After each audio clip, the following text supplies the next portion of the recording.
the convenience you deserve. Juneteenth has been established as a federal holiday. I'm Bronte Sorotsky with the significance this holds for some Joplin residents and what they hope to see moving forward. A Joplin man is sentenced to life in prison for the death of a Newton County woman in 2019. I'm Zach Dodge with how it feels for the victim's family to finally see justice served. The 4 states' most watched news starts now. Juneteenth is now a federal holiday. It's a day some 4-staters have been waiting on for a long time. This is KOAM News at 6. KOAM's Bronte Sorotsky spoke with a couple of area residents for reaction, including one woman with a very personal connection to the holiday. About time. Now, since President Biden came aboard and assigned it to as a federal holiday, I think this is a great stepping stone. Juneteenth is now a federal holiday, and while its recognition is being celebrated, some say that it's overdue. I think that it's something that we're way past due, to be honest with you. Shantae Clay Fulgham, a member of the Joplin Chamber of Commerce's Diversity and Inclusion Committee, says while Juneteenth's recognition nationally should have come sooner, now it provides reassurance. It's more of a relief that the country is recognizing the liberation of the Black community and Black people in general. For one woman, having this holiday be recognized federally is personal.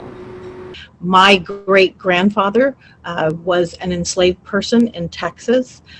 Whenever Major General Granger delivered those articles that finally freed those last enslaved people. That is a story, a personal story to me. Now, with the holiday being recognized federally, she's ready to share her history. When I tell people Happy Juneteenth and they'll say, what is that? It gives me that opportunity to share my story, my personal story. Joplin's NAACP chapter president says it's important to remember even the ugliest parts of the nation's history.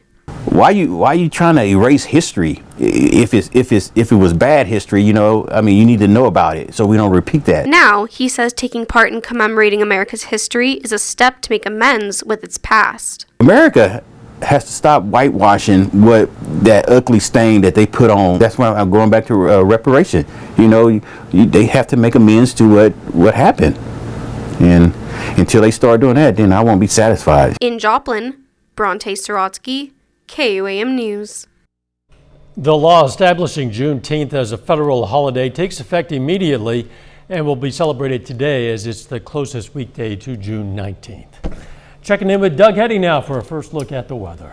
Well, of course, another hot, very humid day for us. Once again today, we've had mostly sunny skies across the region. That's what we're seeing right now. There is one little thunderstorm very close to Table Rock Lake, just to the south and to the east of us, with a few isolated little storms out there, but I think we will mainly stay dry. Most of the storms tonight stay to our north, and then also we're watching this tropical system that should be a tropical storm here very shortly, is making landfall in the southeastern parts of the U.S. For us, still hot, still humid, 92 to about 95, 96 degrees. We still have heat indices right now, right around 100, so a very hot, humid, sticky evening. As we drop through the evening, we'll drop back through the 80s, eventually into lower 70s a little bit later on tonight. Looks like a hot weekend, but we do have some relief in sight. We're going to look at that here in just a bit. Doug, thanks. We've lost another Joplin resident to COVID-19.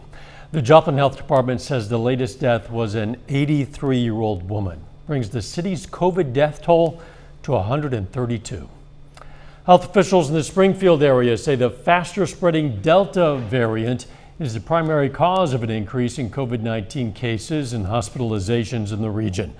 Health investigator Kendra Findlay says the increasing cases and random testing of virus samples has confirmed the more infectious variant is spreading quickly in Greene County and in much of southwest Missouri. Local health professionals encourage people to get vaccinated and make sure you get both doses. A recent study finds one dose of the Pfizer vaccine is only about 33% effective against the Delta variant, while both doses offer about 88% protection.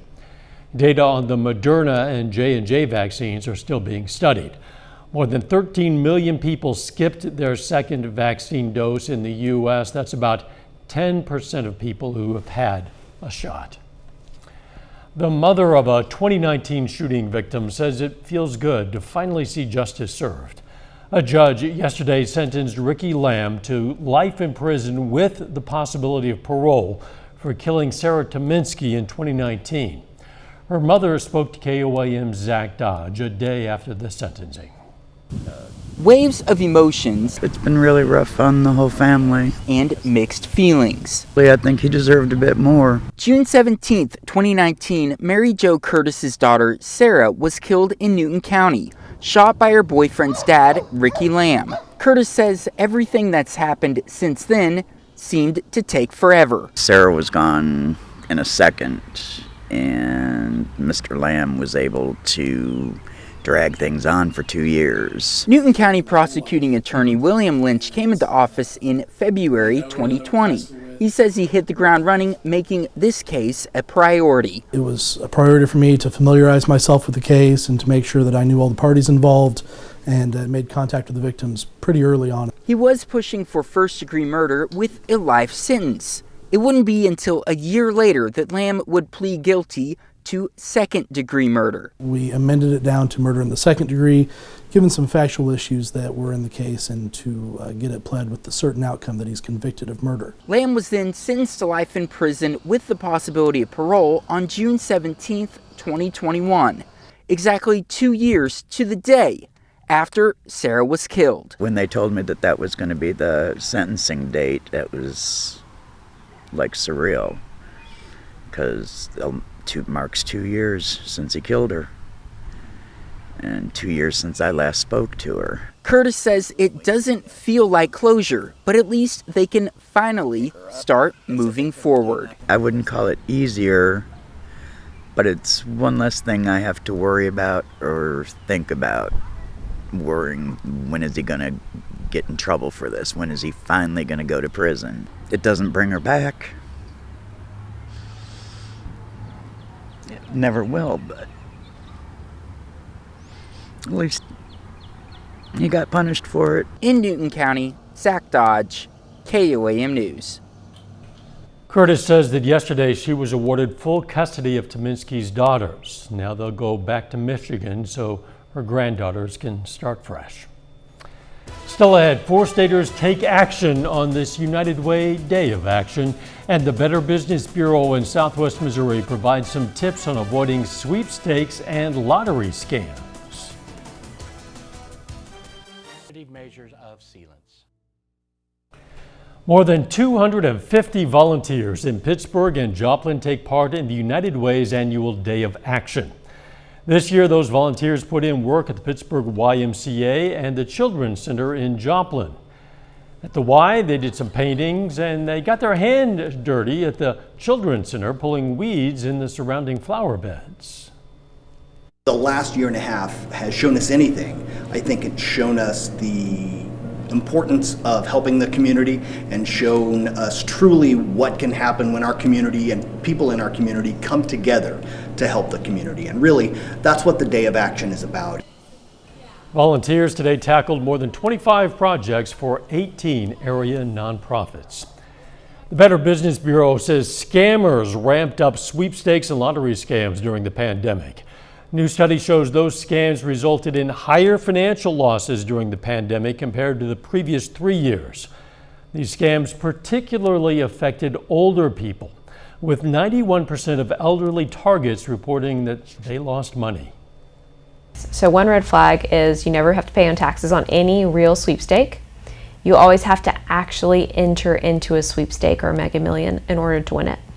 Your name can't just be drawn out of a hat. Without that happening, you have to enter to win. Doug Hetty is up next with his complete forecast, and later a Missouri man says the Social Security Administration is coming after him for a nearly 50-year-old debt.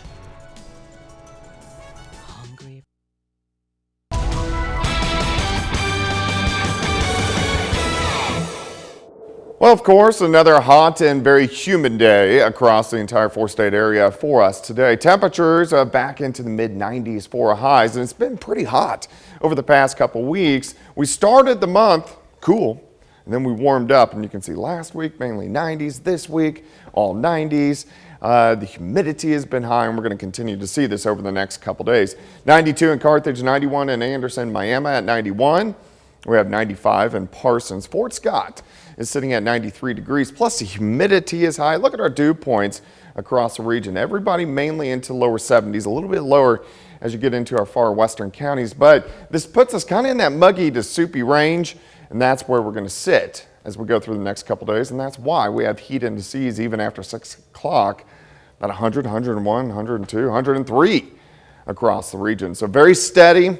Over the past couple days, it's going to stay steady the next couple days. Looks fine outside, currently sitting at 92. Heat index 101. Pressure is falling. Humidity is at 54%.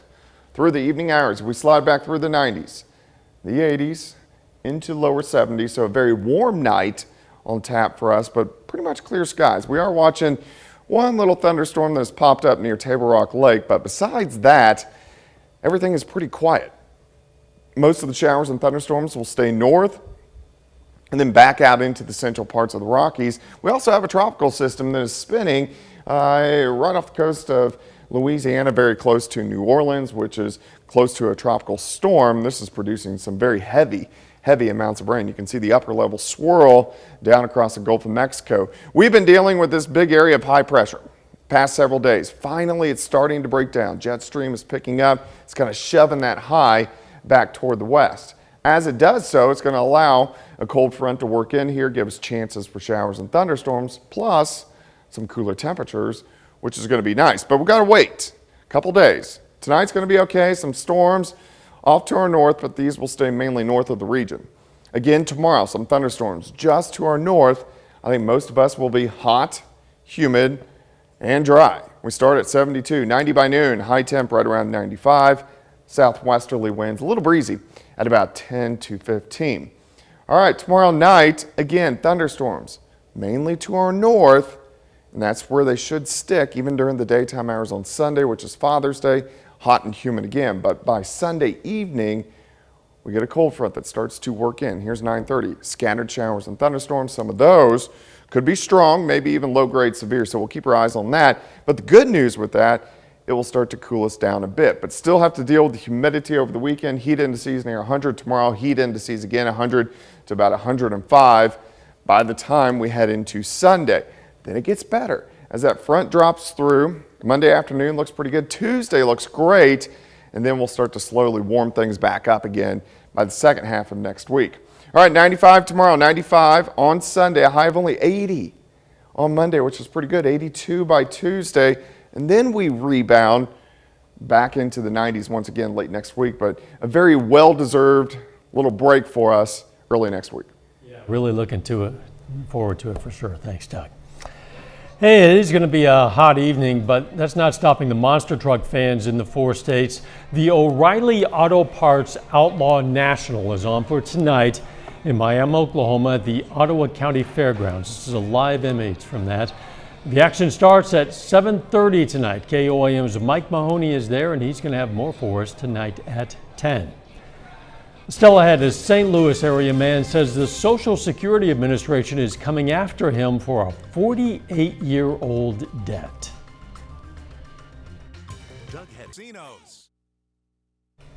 St. Louis area man says the Social Security sent him a debt collection letter. Thing is, it was for a debt that's 48 years old. Reporter Lauren Traeger has that story. 48 years ago. Give me a break. I have a hard time remembering 48 hours ago. Rick Wosmansky recently got a letter from the Social Security Administration. You were overpaid when you received benefits as a student. He had to read it a few times. I owed a total of $122.80. Wow, this is unusual. Until it truly sank in. My God, they're coming after me for $122.80 from 1973. Rewind to 1973, back when bell-bottoms were in and President Nixon was nearly out. Rick back then was not far out of high school. 1973, I was, 19 years old. When Rick's dad passed away when Rick was 17 years old, Rick was entitled to his father's Social Security survivor's benefits. When he was no longer a full-time student, the Social Security Administration says he wasn't eligible anymore to get the money. Trouble is, he doesn't ever remember getting paid and thinks his mom might have cashed the checks instead. The rest is a mystery. Went to the grave with my mom. And now, out of the blue, this letter saying he was overpaid and needed to give the money back. Was this the very first notice you'd ever received about it? First notice, absolutely. Even a phone call to the Social Security Administration, and still they insisted he owed them the money. And I said, is there some kind of statute of limitations on this? And she says, no, you owe us the money. Just like that. He says he wanted proof of the errors. If they insist upon $122.80, I'll do my patriotic duty and return $122.80. I'd like to do it in pennies. He tried fighting it on his own and even filed an appeal, but in the meantime, wondering if others were in the same boat, he turned to News 4. All the money that our government spends, but yet they're willing to come after the little guy for $122.80. One quick email from us to the government, and sure enough, a change of heart. A spokesperson told us they couldn't comment on Rick's situation specifically, but said, quote, based on the information on our records, it appears we will be able to resolve this issue, saying someone would be reaching out to Rick directly. The Social Security Administration said they do work to collect overpayments and said there is no statute of limitations to collect the debts. You gotta be kidding me. This is some kind of joke. Still, surprised by it all, Rick says it just seemed like a bureaucratic mess. Give me a break, 48 years. Money probably spent on Eagles albums and platform shoes. A final check on the weather is next. Take time now to honor a local veteran. Colin Black served in the U.S. Navy aboard the USS Theodore Roosevelt. His hometown, Chanute, Kansas, and we are proud to salute Colin Black. He's tonight's four-state hero. Here's a look at what's coming up tonight on KOAM News at 9 on Fox 14. We're going to learn about some recent ATM thefts or attempted thefts in the four-state area. Plus, some policymakers are worried widespread price hikes are accelerating things like grocery costs and furniture prices. Also, several uncertainties in this year's Summer Olympics. That and more tonight on KOAM News at 9 on Fox 14. Scientists have discovered a new species of mammals, once among the largest ever to walk Earth. The researchers found fossils of a giant rhinoceros species in northwestern China, including a completely preserved skull. They say the skulls and legs of the giant rhino are longer than any of the mammals on land today. They believe the extinct animal weighed 48,000 pounds and his head could reach 23 feet into the air. Researchers say the bones date back 26.5 million years. Back then, the giant rhino lived in areas like Pakistan, China, Mongolia, and Kazakhstan. It is hot out there. It's going to stay hot for a couple more days. It is. Temperatures are going to continue to stay mainly into the mid-90s. Heat indices above 100, so be careful. Drink plenty of water if you're going to be outside during the hottest time of the day. And then a little bit of a cool down. Actually, pretty nice weather moving in by Monday and Tuesday. That'll be welcome relief. Thanks for joining us. We'll see you right back here for KOAM News at 10. In the meantime, let's take care of ourselves and each other and make it a great evening.